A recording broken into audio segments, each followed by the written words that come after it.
In the past, if someone would have mentioned the combination of the words love story and dementia to me, I might have pictured this movie. You and I are actually seeing each other. But 50 First Dates' genre of romantic comedy doesn't quite capture the difficult reality of what it is truly like to live with dementia or Alzheimer's. The truth is, Alzheimer's is a very real and burdensome disease, and dementia affects more than 47 million people across the globe. Considering how difficult it can be to look after those who suffer from dementia, it is crucial for caregivers to understand how people with these ailments live and function. While Adam Sandler and Drew Barrymore might not be the right people to provide this insight, Come on! Chella Ramanan and Claire Morwood, developers of the video game Before I Forget, just might be. Is this the right place? Dylan will know. I'll find him. In Before I Forget, players take on the persona of Sunita, a woman with early-onset dementia who finds herself alone in her house in search for her husband. While roaming around her house, the player can interact with various objects, like old love letters from her husband or photos and magazine articles detailing her successful career as a cosmologist. However, it soon becomes clear that something is not right. Post-it notes with reminders written on them decorate the walls and surfaces of the house. Phone lines ring and voicemails play aloud from caregivers checking in on Sunita. It soon becomes evident that Sunita suffers from dementia, even though she may not realize it herself. Sunita ignores the post-it notes and phone calls, believing they were left as jokes or by mistake. She finds medicine for her disease that is clearly prescribed to her name, but is adamant that it is meant for somebody else.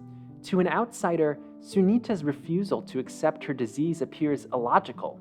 But how would you react if someone told you you had a debilitating disease, yet you felt completely fine? Sunita's disjointed memory is expertly portrayed in the game through its art design. When the player interacts with various objects of interest around Sunita's house, color bleeds into the nearby environment to symbolize Sunita's memories flooding back.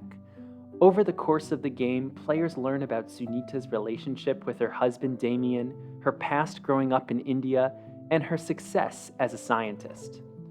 All of this serves only to make the storyline that much more heartbreaking, knowing that as quickly as these memories come back, they will also fade away for Sunita, and all of the color that had begun to illuminate the house will inevitably drain away back to a bland gray.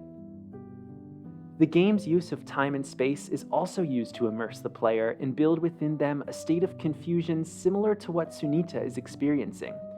For example, certain doors that previously led to one room inexplicably will lead to another room on the next attempt to open it.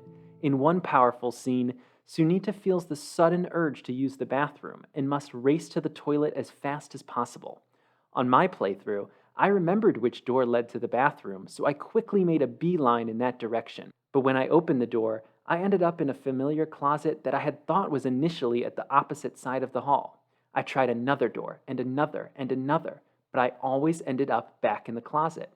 Tragically, I never could find the bathroom. It's too late. I couldn't remember. It is in these scenes where Sunita is tasked with doing some mundane activity, like needing to use the bathroom or eat lunch, when Before I Forget really shines. I have experienced love and loss in a game before, but I have never experienced the inability to accomplish basic human functions. Before I Forget is a gripping story about love, loss, and identity that is equally as powerful as when it deals with the everyday, mundane activities that healthy people take for granted, as it is when it forces the player to explore heavier topics like confronting your own disabilities and coming to terms with your reality. At the conclusion of the 1-hour game, I felt closer to understanding the experience of the 47 million people who live with dementia than ever before. If you have a friend, relative, or patient who lives with dementia, or are looking for a game that allows you to experience a different but far too common perspective, don't wait to play Before I Forget.